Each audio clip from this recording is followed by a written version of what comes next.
Hey everyone, welcome to my Gaming Easy. In today's video, I'm going to show you how to change line of AFK Arena. So let's get started.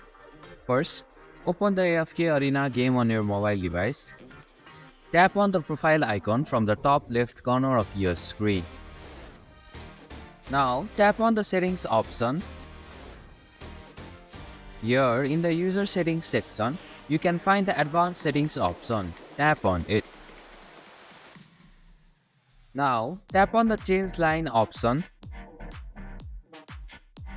Then, select the line you want to switch to. Finally, tap on the confirm button to save the changes. And this is how you can change line of AFK Arena. Thank you for watching my Gaming Easy. Hope this video was helpful. If it was, then hit the like button and comment down if you have any questions or feedback. Also, if you are new to our channel, please subscribe and hit the bell icon so that you won't miss our upcoming videos.